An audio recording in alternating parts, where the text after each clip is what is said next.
Advocate Bhudev Mahanandia का अभिवादन स्वीकार करें। बाबा साहेब अम्बेडकर जब एग्जीक्यूटिव काउंसिल ऑफ वायसराय का मेंबर बन गए, एग्जीक्यूटिव काउंसिल ऑफ वायसराय का मेंबर बनने के बाद बीबीसी वर्ल्ड का एक इंटरव्यू देते वक्त बाबा साहब क्या बताए हैं। जो इंटरव्यू बाबा साहेब अम्बेडकर ने बीबीसी वर्ल्ड में बेरवेलिन निकोलास को दिए थे। बेरवेलिन निकोलास उनका किताब वेर्डिक्ट ऑन इंडिया में लिखते हैं।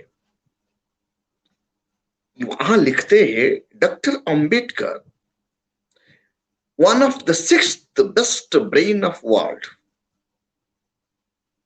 बड़ा हैरान लगता है, भारत में कोई भी किताब में कोई भी राइटर बाबा साहेब अम्बेडकर को वर्ल्ड का सिक्स्थ बेस्ट ब्रेन इंसान नहीं लिखे, लेकिन एक बीबीसी वर्ल्ड का एक जर्नलिस्ट, ब्रिटिश जर्नलिस्ट बेवरिल निकोलास लिखते हैं, doctor Ambedkar is one of the sixth best brilliant persons of the world। उनका इंटरव्यू में बाबा साहेब अम्बेडकर का जो वो इंटरव्यू कर रहे थे, बाबा साहेब कहते हैं, we are separate element of the national life.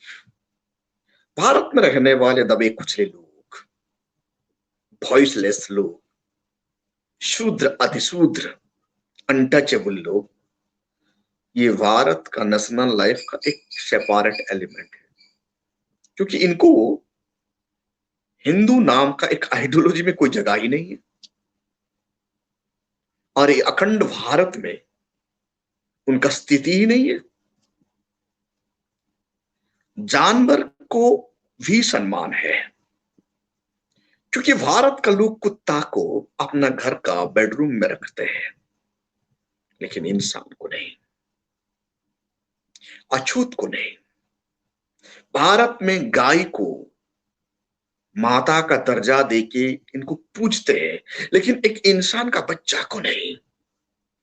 जब एक इंसान का बच्चा पब्लिक ट्यूबवेल में और पब्लिक तालाब या बावड़ी में हाथ लगा देता है तो इनको मारा जाता है।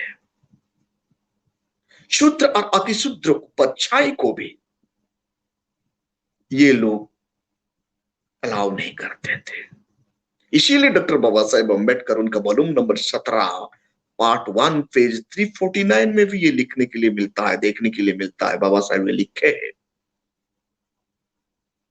और बाबा साहेब कहते हैं उनका वॉल्यूम 17 पेज 349 में, हम जो लोग यहां जीते हैं भारत में, हमारा कोई मानवता या हमारा कोई सम्मान ही नहीं है। क्यों? क्योंकि ये हिंदुत्व जैसे शब्द है ना, ये उनका जिंदगी भर, मतलब life after life, generation after generation ये टर्चर करते हैं।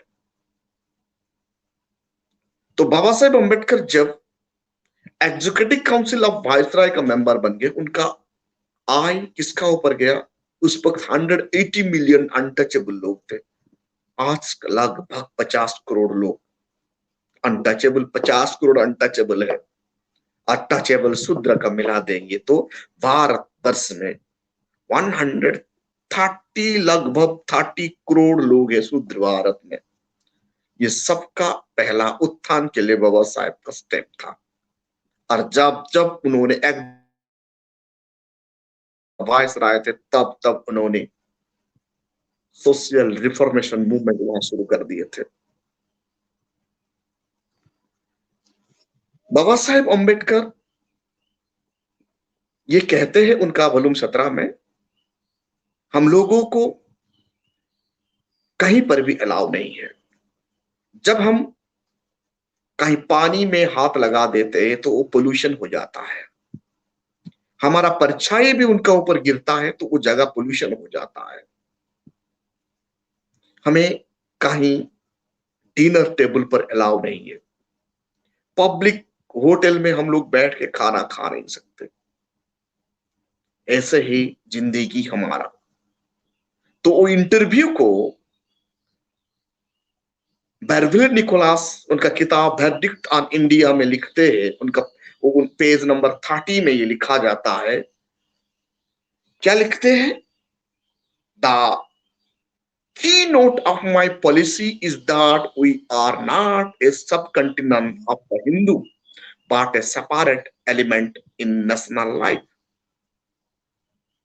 Verdict at India, Baba Saheb Ambedkar जब बेरवेली निकोलस को इंटरव्यू दिए थे, वो इंटरव्यू के बाद उन्होंने एक किताब लिखी। वो किताब का नाम था वर्डिक्ट ऑन इंडिया। उसमें ये लिखते हैं पेज नंबर 30 में, निकोलस लिखते हैं, the keynote of my policy is that we are not a subcontinent of the Hindu, but a separate element in the national life. हम तो हिंदू का सब कंटिनेंट नहीं बन पाएंगे, जैसे पाकिस्तान सब कंटिनेंट बन गया।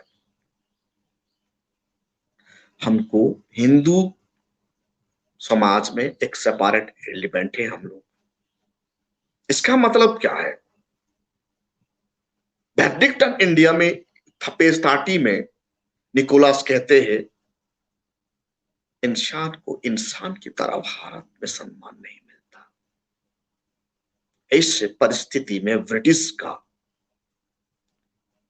वायसरॉय और गवर्नर जनरल निम्नलिखितों का जो डेमोक्रेसी के लिए जो रिकमेंडेशन है, भारत का मजबूत डेमोक्रेसी का जो रिकमेंडेशन है, ये मजबूत हो नहीं पाएगा, क्योंकि वहां इक्वालिटी दिखाई नहीं देता। उस किताब में फिर लिखते हैं निकोलस, बाबा साहेब का वॉइस, बाबा साहेब को गांधी कहते हैं। क्या कहते हैं? Gandhi says to us, trust the caste Hindu. But Ambedkar reply देते हैं गांधी को, I reply, we will not trust you for you are, because you are hereditary enemy. उस किताब में लिखा जाता है, वर्डिक्ट ऑफ इंडिया में निकोलस लिखते हैं गांधी और अंबेडकर का डायलॉग। इंटरव्यू में बाबा साहब के गांधी जी बाबा साहेब अंबेडकर को कहते हैं, आप हमें ट्रस्ट कीजिए, ट्रस्ट भरोसा कीजिए, विश्वास कीजिए, कास्ट हिंदू का ऊपर भरोसा कीजिए। उसमें बाबा साहेब रिप्लाई देते हैं, हम आपको ट्रस्ट कर नहीं पाएंगे, कास्ट हिंदू को ट्रस्ट कर नहीं पाएंगे, क्योंकि आप लोग हमारा हेरिडिटरी एनमी है, दुश्मन है आप हमारा, क्योंकि आपका पूर्वजों ने हमें सताते थे, उनके बाद उनका बेटा सताया, उनके बाद उनका बेटा, उनके बाद आप सता रहे, आप जाने के बाद आपका जनरेशन सताएगा। ऐसे ही हमें अनटचेबल शूद्रों को भारतवर्ष में सताया जाता है। ये बात आपको वर्डिक्ट ऑन इंडिया में मिल जाता है, जो निकोलस लिखे हैं बाबा साहेब अम्बेडकर का इंटरव्यू को। उसके साथ साथ आपको ये वॉल्यूम नंबर 17 पार्ट 1 पेज 349 में भी ये मिलता है। जब आप देखेंगे वर्डिक्ट ऑफ इंडिया में पेज नंबर 40 में क्या लिखते हैं निकोलस ये लिखते हैं, in every village there is a tiny minority of untouchable. I want to gather the minority together and make them into majority. Baba Saheb का बात को वहां लिखा जाता है। बाबा साहेब इंटरव्यू में कहते हैं, हर गांव में शूद्र, अनटचेबल शूद्र माइनॉरिटी होके रहता है। वो माइनॉरिटी लोगों को मैं इकट्ठा करके मेजॉरिटी बना दूंगा। I mean tremendous work of organization, transforming the populations, building new village, but we can do it if only we are allowed. बाबा साहब कहते हैं, हमें इसीलिए मुझे ज्यादा मेहनत करना होगा, लगन का साथ दिन रात मेहनत करना होगा, और ये बिखरे हुए लोगों को इकट्ठा करना है, और इनके लिए विलेज बनाना है, और उनका आवाज बनना है। ये बात बाबा साहब जो बात बताए थे, वो वर्डिक्ट ऑफ इंडिया में निकोलस का किताब का पेज नंबर 40 में दिखने के लिए मिलता है। और साथियों, वॉल्यूम नंबर 17 पार्ट 1 350 पेज में भी आपको ये मिलेगा। ऐसे ही वर्डिक्ट ऑफ इंडिया पेज 41 में बाबा साहब का बात निकोलस लिखते हैं, कहते हैं, we are as staunchly nationalist as any of the Congress or Monwad others, but we do not want the British to quiet India till our right are safeguarded. If they do, our fate will be very terrible than the fate of any of the oppressed people of Europe. Verdict of India का page number 41 में Nicholas लिखते हैं, बाबा साहब का interview को कहते हैं, हमें भारतवर्ष में नेशनल लाइफ नहीं मिलेगा, हम नेशनल लाइफ से अलग रहेंगे, रखा जाता है क्योंकि उनका हिंदू मानसिकता ही ऐसा है।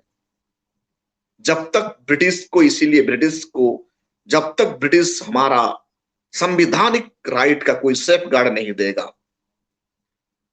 कॉन्स्टिट्यूशनल सेफ गार्ड नहीं देगा, तो ब्रिटिश को जल्दी भारत छोड़ना नहीं चाहिए। क्योंकि ब्रिटिश भारत छोड़ने के बाद भी भारत में अनटचेबल लोगों का लाइफ टेरेबल हो जाएगा। जैसे यूरोप कंटिनेंट में गरीब लोगों का लाइफ जैसे मिजारेबल होता है, उनसे भी बदतर मिजारेबल हमारा हो जाएगा।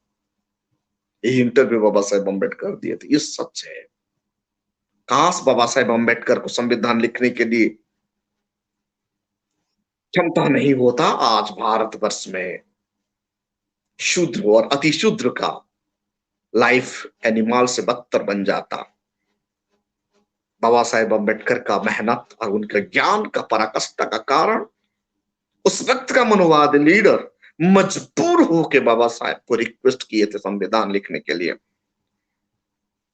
फलस्वरूप आज संविधान लॉ, लिबर्टी, इक्वालिटी, फ्रेटर्निटी शब्द से शुरू हुआ और we the people of India से शुरू हुआ, नहीं तो we the Hindu of India हो जाता और आज भारत इतना मजबूत स्टेट बन नहीं पाता। ये बात आप लोग सब कान खोल के सुनना चाहिए और जानना चाहिए। अभी भी वक्त है साथियों, हम सब लोगों को यूनाइटेड होना है। बाबा साहेब अम्बेडकर का सपना को पूरा करने के लिए उनका लिटरेचर को जानना है, उनका संविधान को जानना है और नालायक समाज को लायक बनाना है और आने वाला कल शूद्रों को, अनटचेबल शूद्रों को और शूद्रों को भारत का शासक बनाना है। अंधविश्वास को, संस्कार से खुद को दूर रखना है और कर्मकांड से जब तक हम खुद को दूर नहीं रखेंगे, हमारा जनरेशन बर्बाद होते रहेगा। इस वीडियो को ज्यादा से ज्यादा कमेंट कीजिए, शेयर कीजिए और लाइक कीजिए। आपका कमेंट को मैं इंतजार करता हूं। आपका कमेंट मुझे नया नया टॉपिक पर वीडियो बनाने के लिए उत्साहित करता है, इसीलिए मैं आपका कमेंट को इंतजार में हूं।